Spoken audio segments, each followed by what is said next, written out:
Welcome to episode 6 of the Bain Report Podcast. I'm your host, Isaac Bain. So excited to be back with you all after taking a week off last week for church camp. Just super excited to be back. I know that it's been a very long wait. My plan was to get an episode out this past weekend when I got back. Unfortunately, I dealt with a lot of issues with Wi-Fi connection. The Wi-Fi at my house has been out for a couple days. And news just kept coming out every day this weekend, so I didn't want to post an episode and then something big happened, so just kind of waited for things to settle down a little bit. But with all that being said, we've got a lot to talk about today, a lot of stuff that I missed last week, super excited to talk about. Obviously, the NBA offseason is in full swing, lots of trades and free agency things to talk about.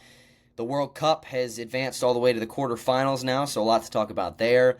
And then some MLB news as well. So plenty of stuff to talk about. Super excited to be back, and I'm hoping that you're excited to be back as well. Let's go ahead and get it started with NBA free agency offseason news. And starting with my least favorite thing of the week and the biggest news of the week for not only Celtics fans like me, but all NBA fans. Jaylen Brown has been officially traded to the Philadelphia 76ers.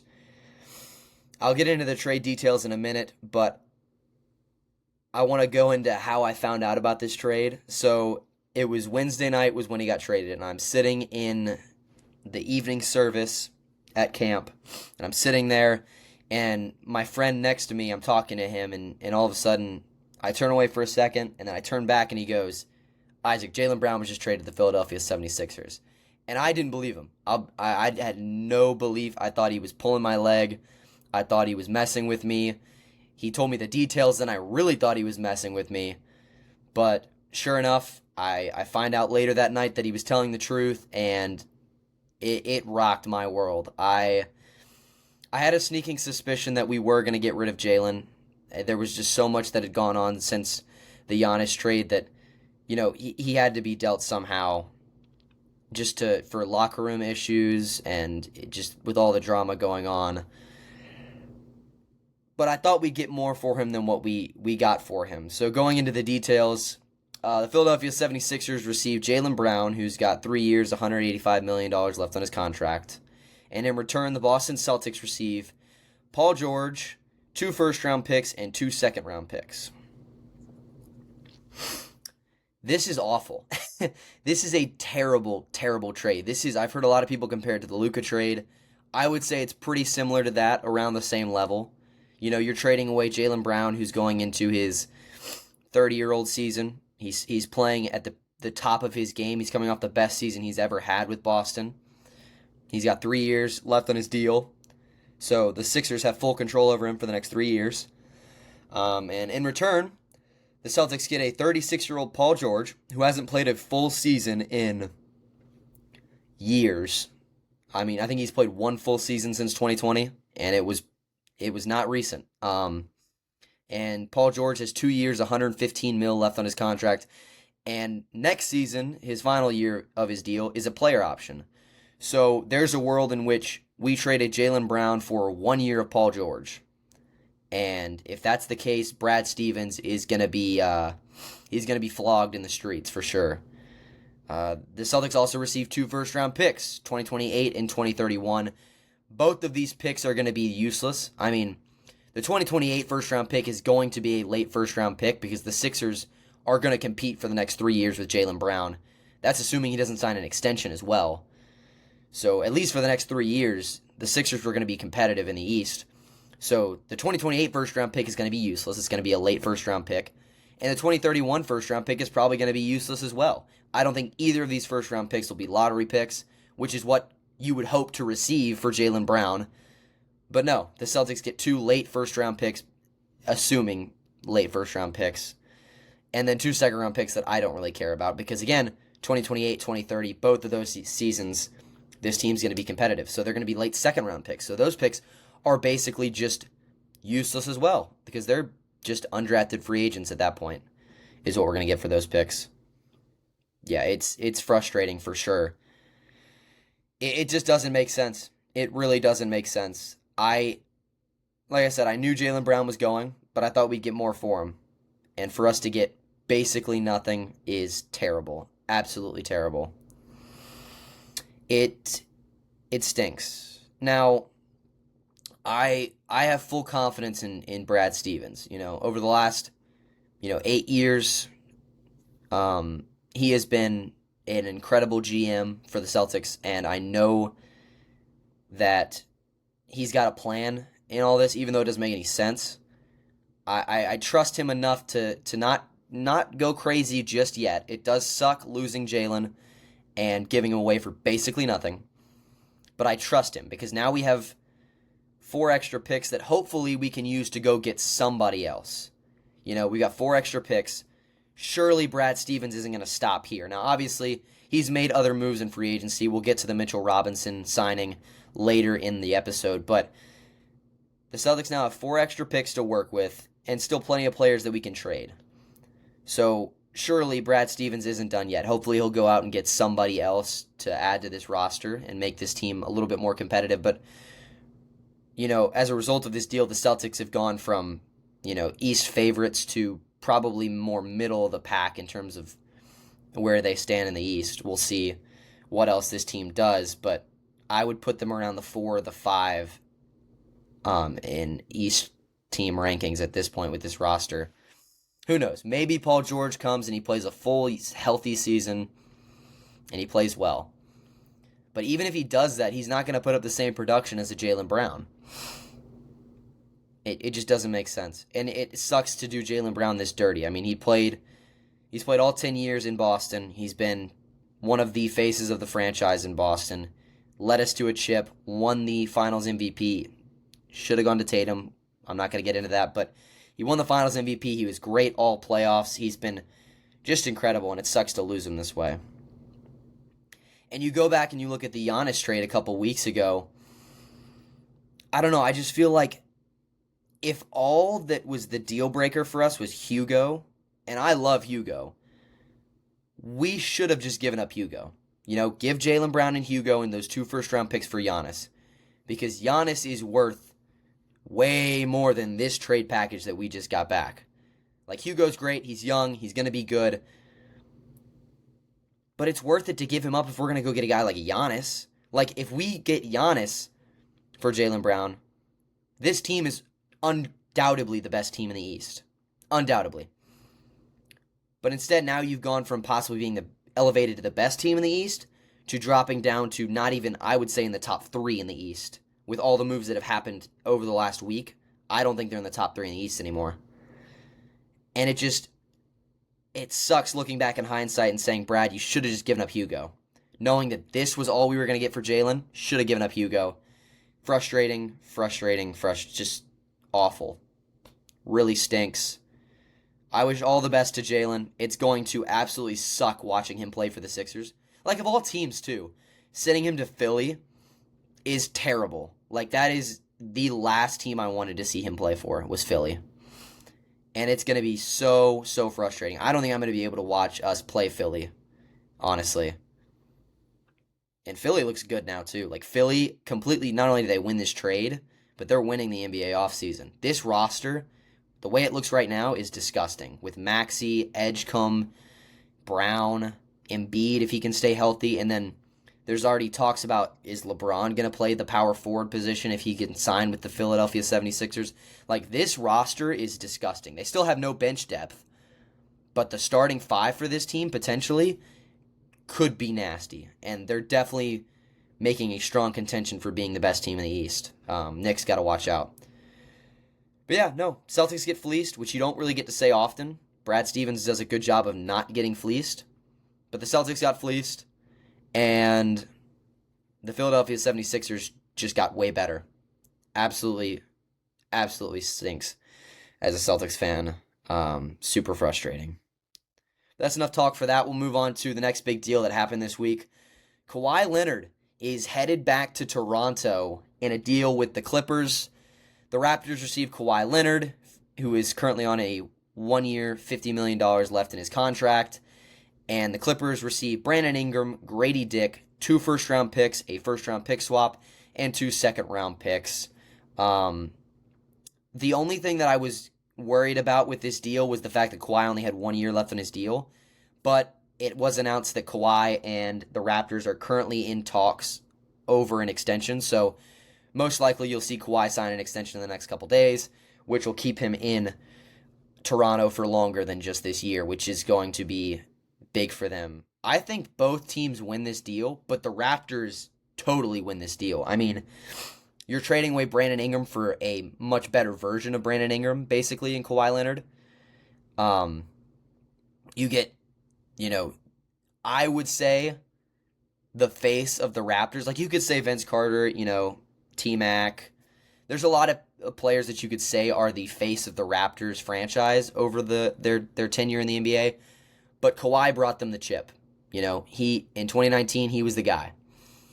He is a Toronto Raptor. When I think of Kawhi, I think Toronto Raptors. And so seeing him back in Toronto is awesome. I think it's great for the NBA, and it's great for the Raptors. This is another team like the Sixers where their starting five looks disgusting. Like right now, the top three teams in the East coming into the season are definitely Knicks, Raptors, Sixers.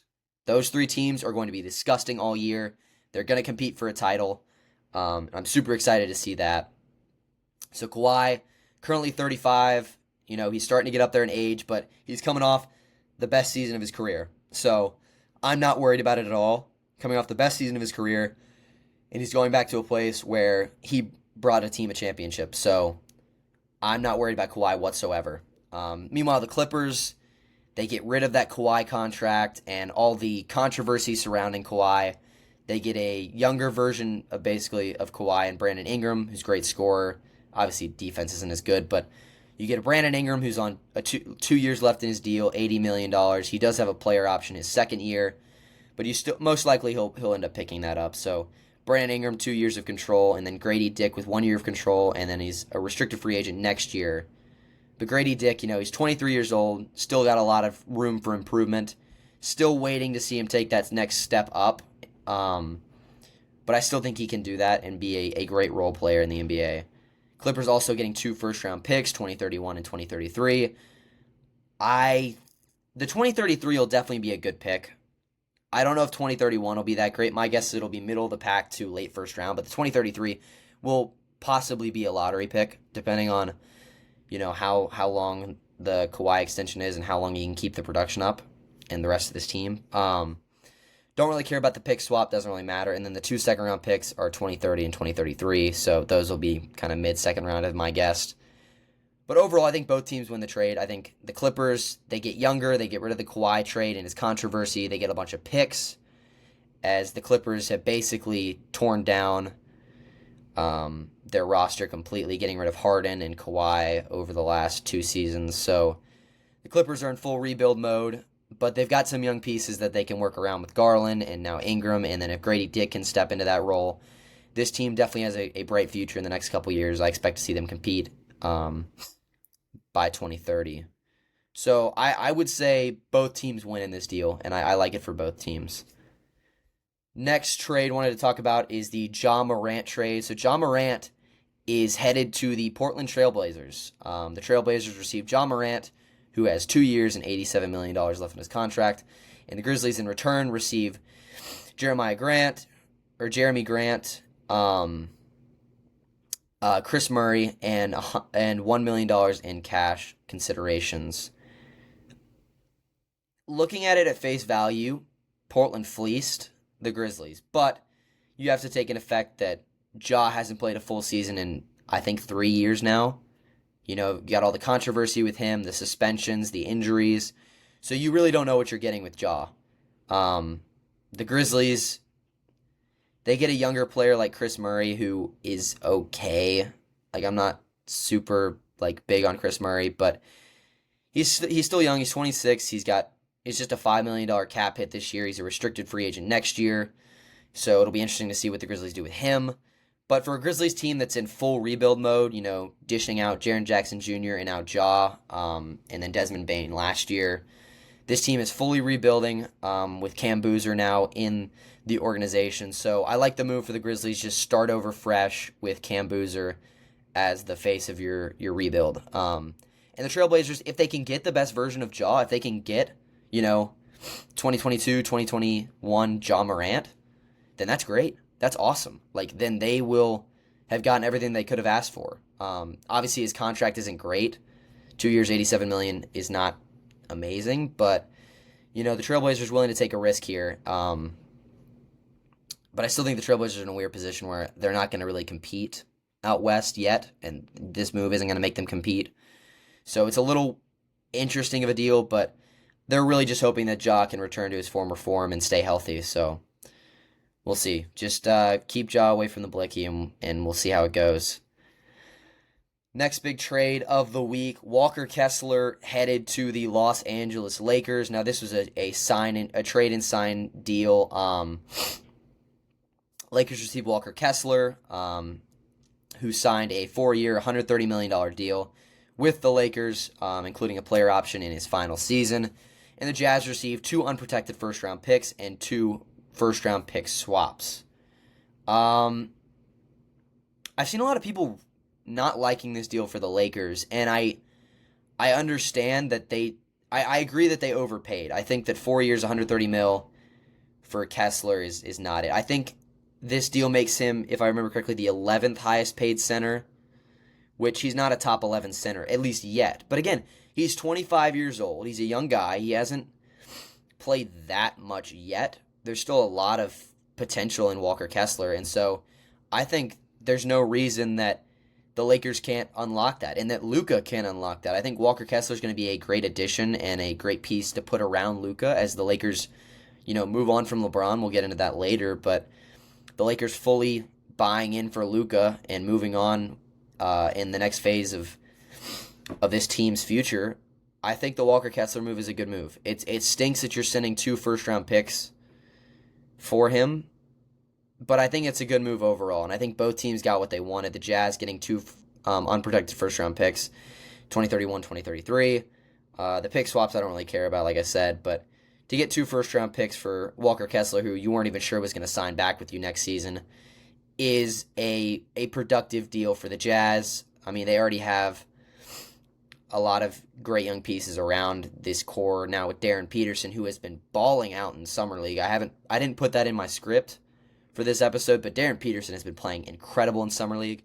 Last episode, George Roberts had asked me if I thought AJ DeBanza or if Darren Peterson was who was the best pick the best player and talent in the draft, and I said DeBanza. I'm starting to rethink that. I said that they were close, and I said that I think Darren Peterson was the more pro-ready in a sense, and he's definitely proving it. He is playing incredible in Summer League, and I'm super excited to see what he's going to do with the Jazz this season. But I think both teams get what they wanted here. The Jazz get the 2 unprotected first-round picks, and the Lakers get their center of the future, hopefully, to pair with Luka. So, overall, I like the deal. I think it's a good deal. Good move for both teams. Final trade I want to get into is Miles Bridges to the Suns, and it feels like the Charlotte Hornets are just trying to ship off as much as they can, which is weird. We talked about it last week with the LaMelo trade, but the Hornets were one of the most exciting and electrifying teams last season in the second half. They were one of the hottest teams in the NBA in the second half last season, and they were genuinely competing. They were in the play-in, yes, but they shouldn't have even made the play-in based on the first half of the season. They get hot in the second half, they make the play-in, almost make the playoffs, but this team had such a great young core around them, and then to go and trade away LaMelo and now trading away Miles Bridges is a little bit of an interesting move. The Suns get Miles Bridges, who only has 1 year left on his deal, which is possibly the reason the Hornets traded him.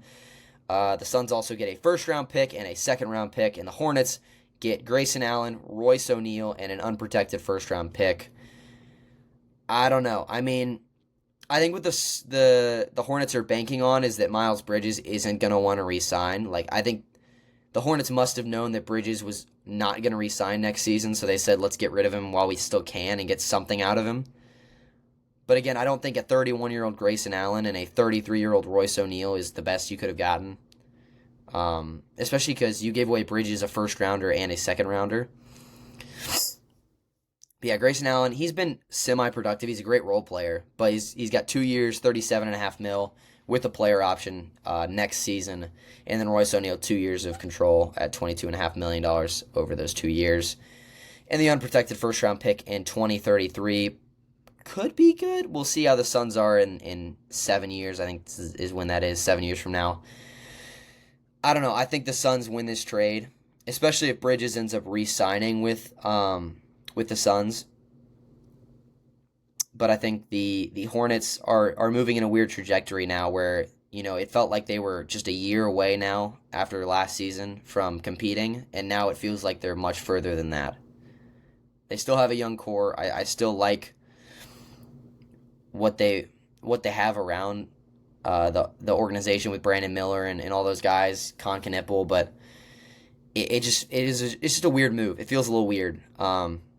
But yeah, I'd say the Suns win this trade. I don't know what the Hornets are up to, but we'll see anyways. That'll do it for all the trades. I want to go into more free agency based with the next three things, starting with the biggest overall free agency news. LeBron is not going to be returning to the Lakers for the next season. LeBron informed the Lakers that the franchise can move on without him because he will play elsewhere in the 2026-2027 season. LeBron will play his 24th season this year. He's 42. He turns 42 years old in December. The GOAT, the King, is he's on the move. After 8 seasons in Los Angeles, he's on the move, and we've gotten a lot of insider knowledge on where he may end up over the last couple days. Shams Charania says that the Cavs, Heat, and Sixers appear to be the top 3 teams for LeBron, and Brian Windhorst says that we're afraid it's Cleveland. So talking to a lot of executives around the league, Windhorst said that they all seem to think that it's going to be Cleveland, which would be a storybook ending for LeBron to go back to Cleveland and possibly win a chip. I don't know that that's the best move for him. Like, in a story perspective, it would be the best move for him to go back to Cleveland and finish there. But if LeBron, and we know LeBron is doing this because he wants to go win a title. If LeBron wants to go win a title, his best option is probably Philly with the team that they've built around, that they've built in this offseason, adding Jaylen Brown to this roster. If he goes to Philly, he's going to have the best chance to win a title. If he goes to Cleveland, it's going to be the best storybook ending. And I don't know why he'd go back to Miami. I mean, adding him to this roster doesn't do much because, again, sure, you've got LeBron, Giannis, and Bam, which is a great trio, but you have no guards and no bench. This team would be fun for half the game, and then when the bench comes in, because you got Grandpa LeBron, who's got to take a bunch of rest breaks, and then you've got, Bam Adebayo and Giannis who are trying to carry while LeBron's on the bench. Like, this team is not going to compete. Like, I don't think they're going to compete in the Heat. I see the Heat as a 6 seed, maybe even like a play-in team that gets in as the 7 seed. The Heat are not going to be a competitive team in the East, especially now with the way the Raptors and the Sixers look. So if I'm LeBron and I'm trying to compete for a title, I'm going to Philly. But I totally see him going to Cleveland as well because he wants to finish off in Cleveland, and I get that. So definitely an interesting position for LeBron to be put in. I assume he said he's in no rush. LeBron announced that he's in no rush to sign with a new team yet. So I'd like to assume we'll see in the next week where he ends up, but it could be much longer than that. I mean, he could be pulling an Aaron Rodgers on us where he just waits till things die down and he can figure out where he wants to go from there. So definitely a interesting position and super excited to see where LeBron ends up for what could very well be his final season in the NBA. Next free agency move, Draymond Green declined his $28 million player option in 2026-2027 to become an unrestricted free agent. Draymond spent all 13 seasons of his career in Golden State. The widespread consensus among insiders in the NBA is that his primary goal in declining the option was to negotiate a more team-friendly long-term deal with the Warriors. So most likely we'll see Draymond back in Golden State just on a more team-friendly and a long-term deal. But with doing this, he also gives himself a chance to hear other offers. If he finds a better offer, he can go somewhere else. He doesn't have to go back to Golden State. So I like this move for Draymond just from a player's perspective. Like, don't force yourself to only hear from Golden State on these offers. Go hear other offers. There's nothing wrong with that. You spent 13 years in Golden State. You've done your time. If you want to go play somewhere else, you're welcome to. But most likely, Draymond will stay in Golden State. And another reason why they were trying to do this and get this team-friendly deal is to bring LeBron in. And originally, the Golden State Warriors were one of those 3 teams that were in contention. But now, as we've kind of gone along in offseason, we see that the Warriors are no longer in that top 3 tier with the Cavs, Heat, and Sixers. So it's going to take a hard sell from Stephen Curry to get LeBron to come out to the Bay Area. So not a ton of drama here with Draymond. It's just him trying to get a better extension and see what else is out there. And then another big deal came out, I believe it was yesterday. I was driving home from the gym when this happened. Donovan Mitchell signs another extension in Cleveland. This is his second extension that he signed since being traded from the Jazz. Mitchell signs a 4-year, $273 million extension through the 2030-2031 season, which includes a player option in the 2030-2031 season and a trade kicker. So Donovan Mitchell has complete control to deny or decline any trades involving himself, which is huge for him as well.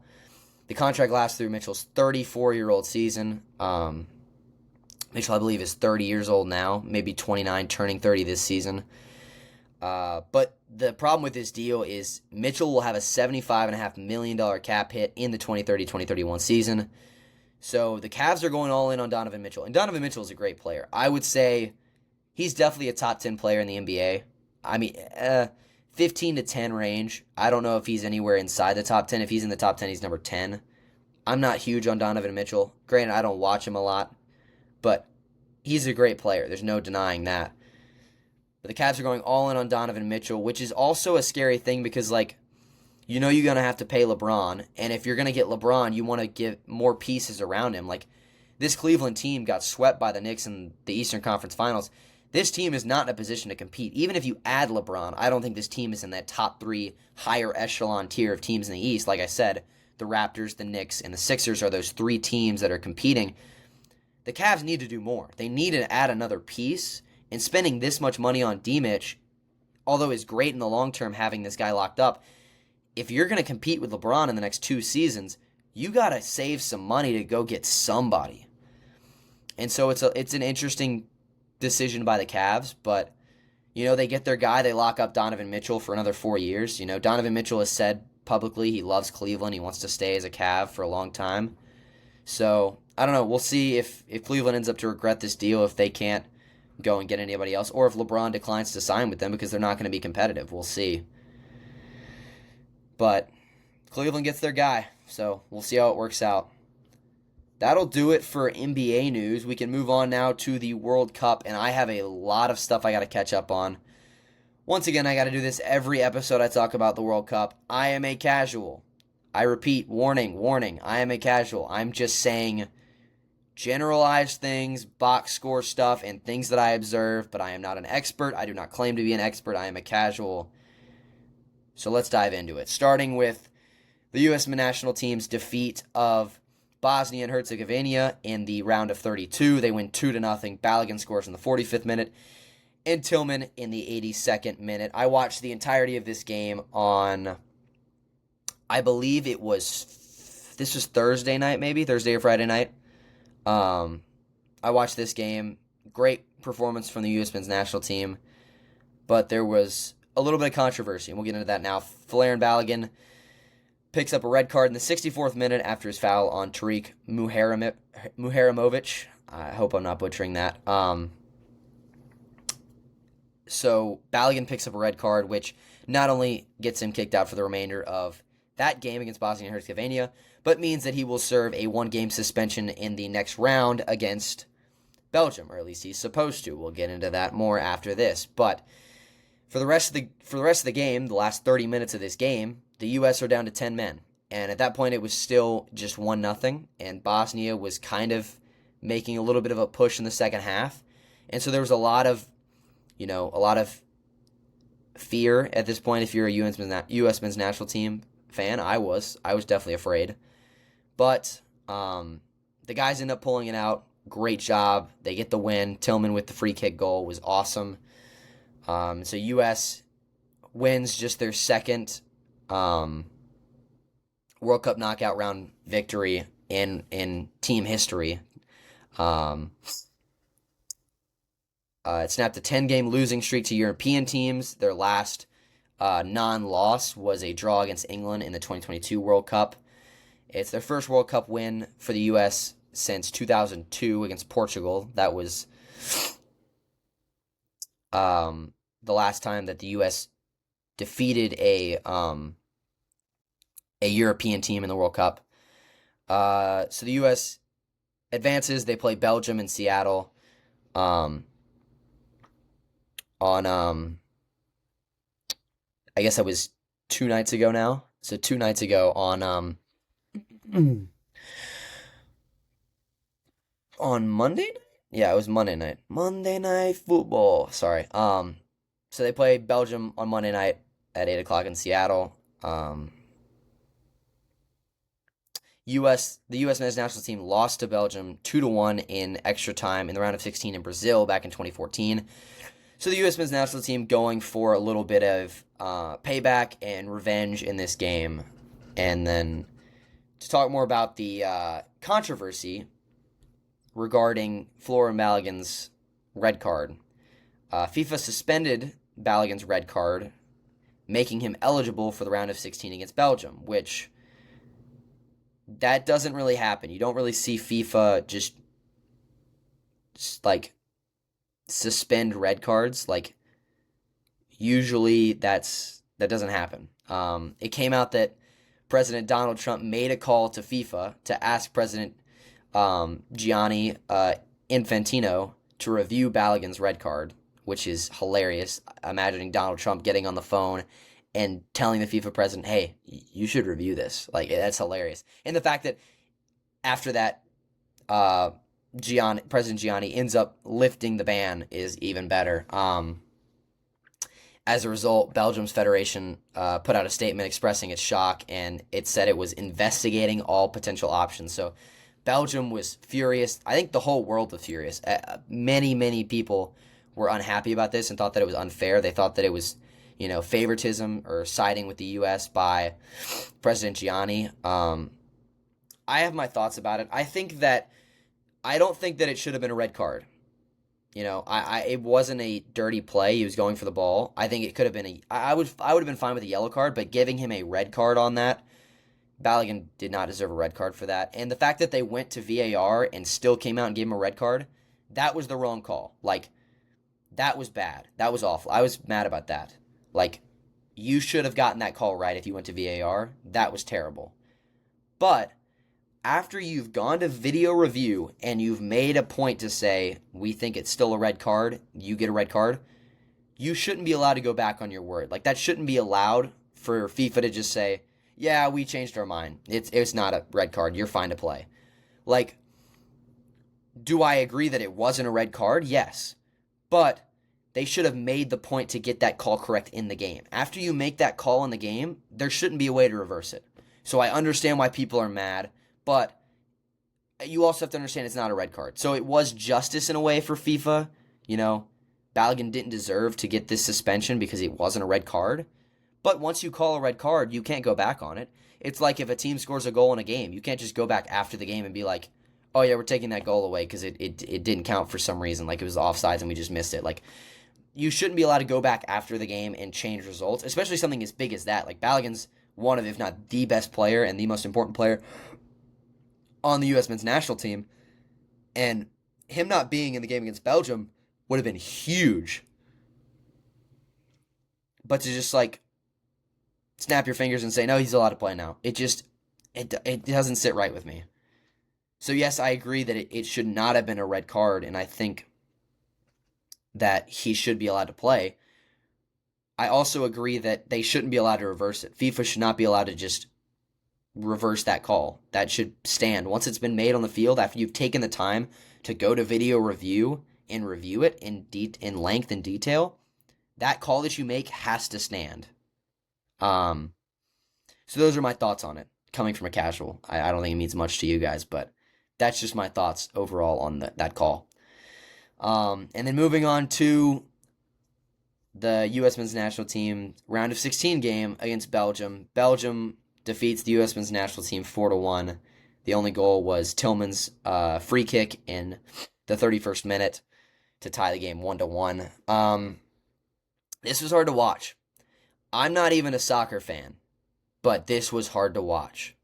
I've done a good job of watching a lot of soccer during the World Cup, but I don't watch soccer outside of this last month. And this was hard to watch.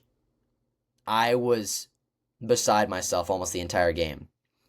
Belgium scored within the first 10 minutes on just terrible. Like the U.S. men's national team, their defense was awful.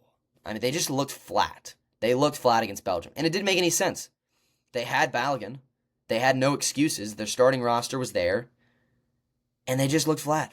Matt Freese looked bad. The defense looked bad. Ream looked awful. Like, that's our captain. That's our veteran guy. And Ream looked terrible. I was watching with a friend, and they put it in a good sense in saying, you know, it showed that the difference in competition for both teams. This Belgium national team, they're ranked number 9 internationally. The U.S. men's national team is ranked number 17th internationally. So obviously, Belgium is a better team. But also, the individual players on Belgium, I think a majority, if not all of them, play over in Europe. They play in the Premier League. They play in all of these more advanced leagues. Meanwhile, a majority of the U.S. men's national team plays in the MLS, which the MLS is a professional soccer league, yes. But the competition in the MLS is not good. Like, compared to the European leagues, it's just the MLS is a step below those European leagues. And it showed. You could tell that one team was a majority MLS and one team was at the highest level of club soccer. And so it just showed. And Belgium just looked better. On offense, on defense, it was rough. Pulisic left in the 59th minute after what was an apparent leg injury. He went for a kick, and he ended up kicking the foot of a defender, and he fell over and was grabbing his leg. I don't think they've announced fully what it was, but he was limping around for the next 5 minutes, and they eventually just subbed him out for Berhalter. So Pulisic, not only did he get injured, but he didn't have a good showing before he got injured either. He was not playing well all game, so he was a letdown. Balogun didn't play well in this game. There really wasn't anybody other than Tillman who played particularly well in this game. I don't even want to talk about Matt Freese. Like, I hope you guys watch the game because I'm not going to be able to explain it well.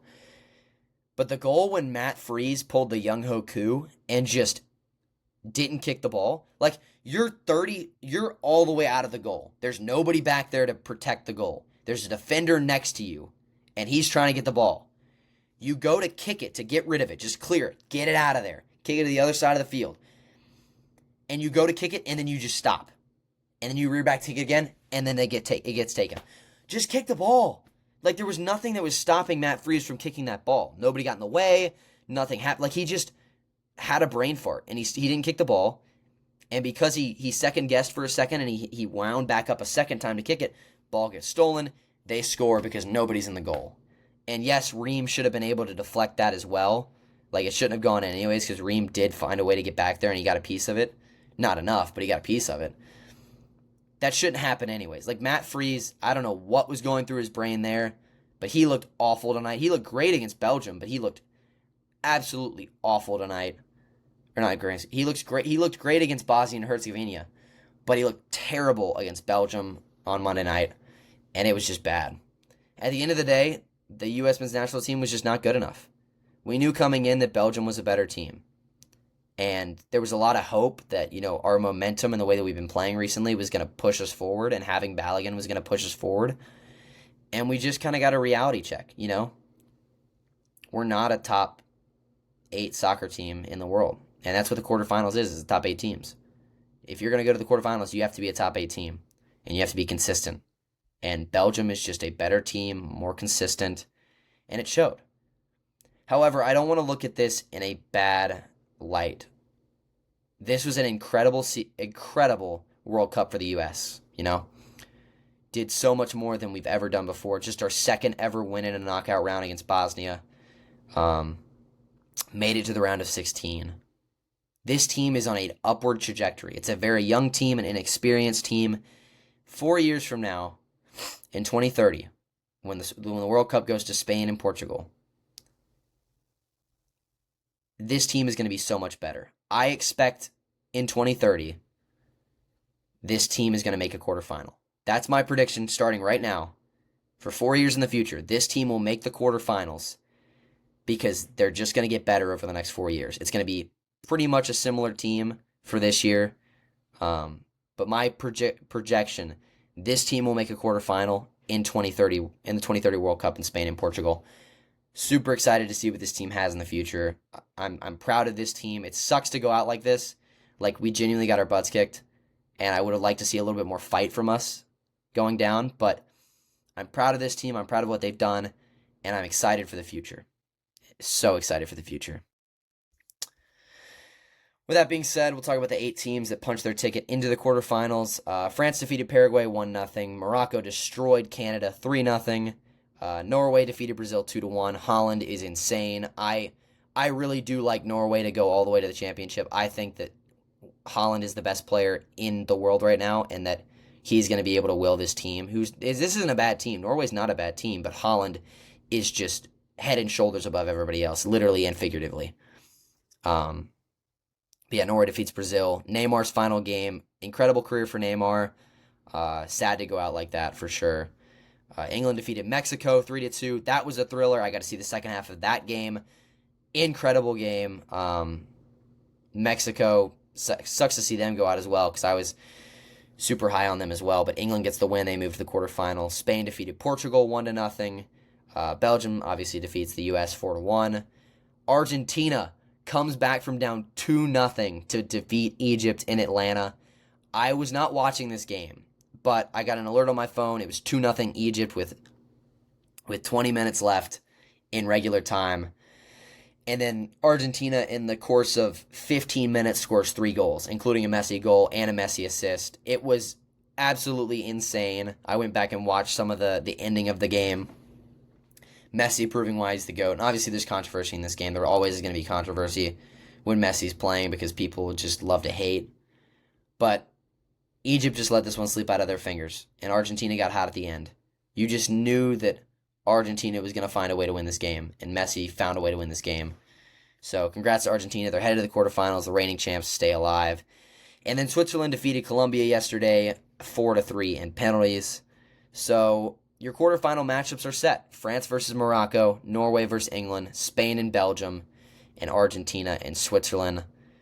Super excited to see these games. I believe, I'll check right now actually.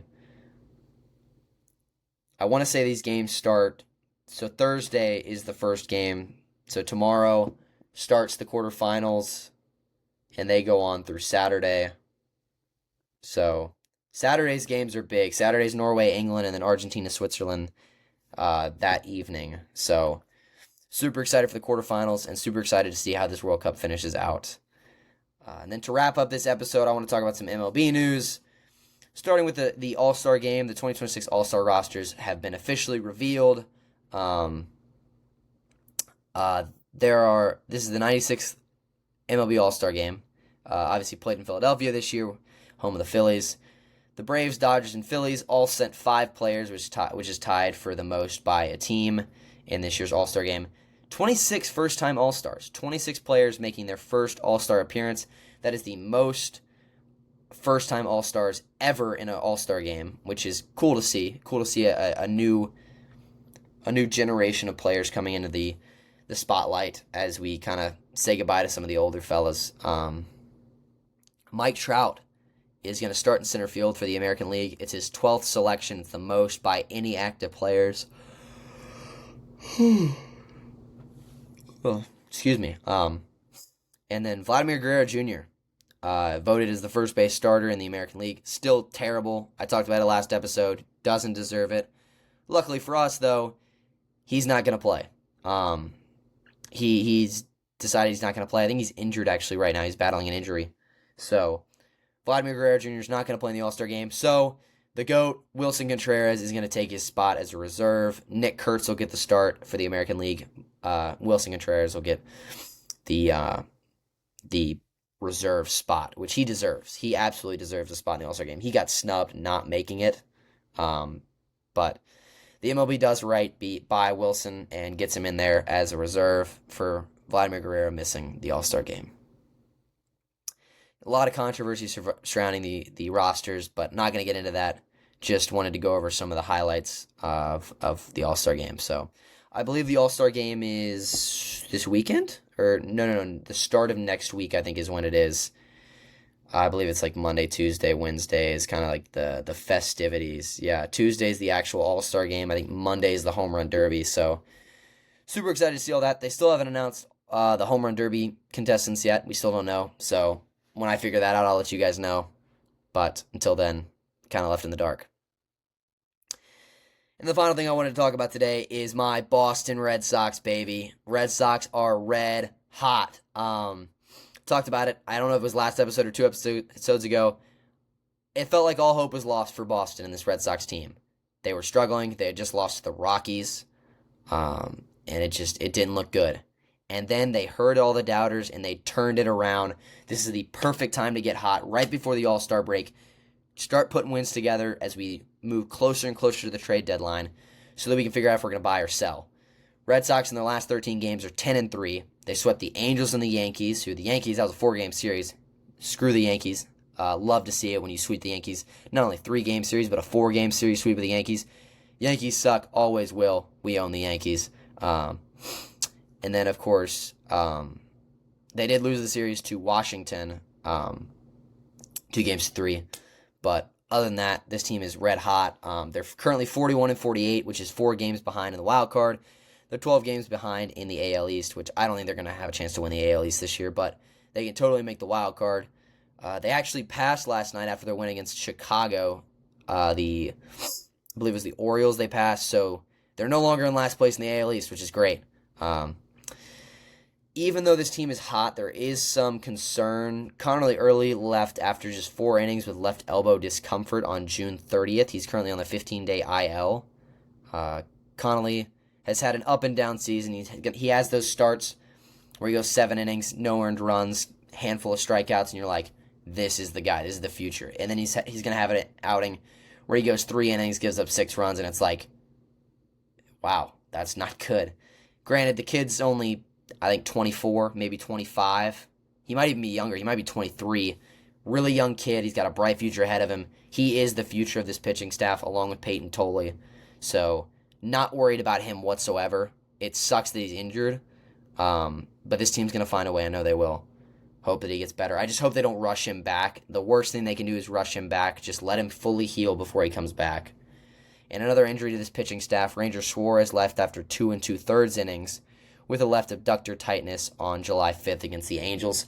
He jumped up for a ground ball. Joe Adell hits a ground ball. He jumps up to try and catch it, and then he came down and he felt discomfort. He threw a pitch, and he said, I'm done. I need to come out, which I'm glad that he said something. I'm glad that after one pitch, he was like, nope, can't do this. This isn't right. He came out. He's currently day-to-day.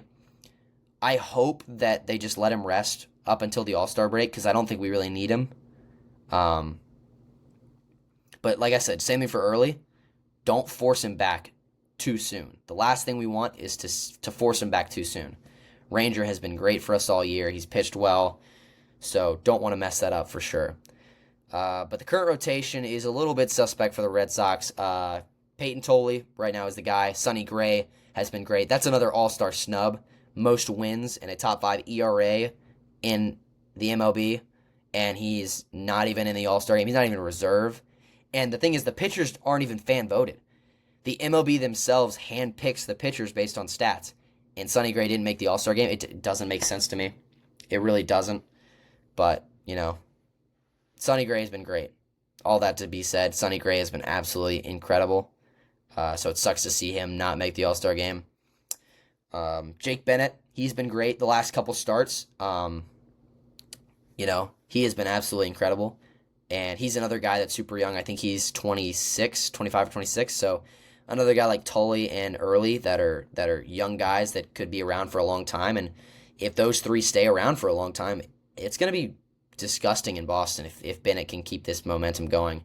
And then Ranger Suarez is a question mark. He's day to day, and then we're missing a fifth starter right now. So kind of limping our way into the All-Star break, but limping, it's weird to say, like limping, but also sprinting. Like we're playing our best baseball. The offense is finally hitting the baseball. The pitching staff is pitching incredible, but we have so many injuries.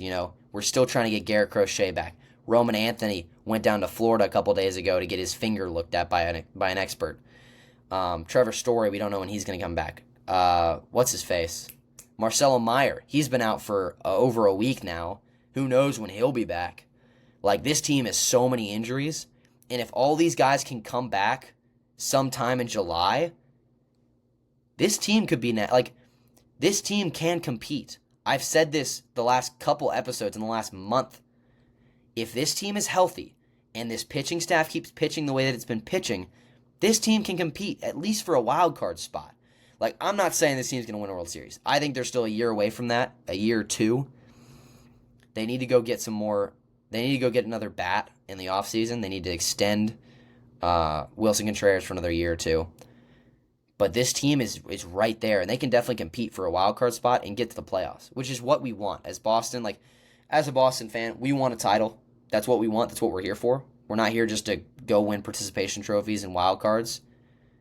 But with the way this season started, for this team to find a way to make the playoffs and win a wild card series, that would be a win. In my book, that's a win. I do expect this team to compete in the next 3 years, and my expectations continue to rise with the way this team looks. But, we're limping into the All-Star break with so many injuries right now. So if this team can find a way to make the playoffs, that would be amazing. But Red Sox are hot at the right time. This is awesome. This is great. Super, super excited about that. So we'll see how they finish out. They got 2 more games in their series against the White Sox today and tomorrow. And then they play the Mets in a 3-game series this weekend. So keep you updated on that. And with all that being said, that will do it for episode 6 of the podcast. Super excited to be back. I hope you enjoyed listening to this week's episode. Didn't go into too much detail about a lot of things, just kind of an overall general overview over the last, I guess now, week and a half since I last posted. So hoping that's good. Love to hear you guys' feedback in the comments. I've enjoyed looking at that and looking at the comments on the reels as well. I love your feedback. Keep bringing it. Keep bringing your questions, your hot takes. I love answering those as well. I think I'll probably put a poll out on the Instagram for more questions and hot takes for next episode. My hope would be that I can get another episode out around Saturday or Sunday, maybe Sunday morning, Saturday afternoon would be my hope. So be on the lookout for that. But yeah, thank you guys so much for watching or listening wherever it is that you're tuning in from. So glad that you're here. So glad that you've been listening. And with all that being said, I hope you guys have an amazing day, a blessed day. Jesus loves you all. And I will see you guys in the next episode. Goodbye.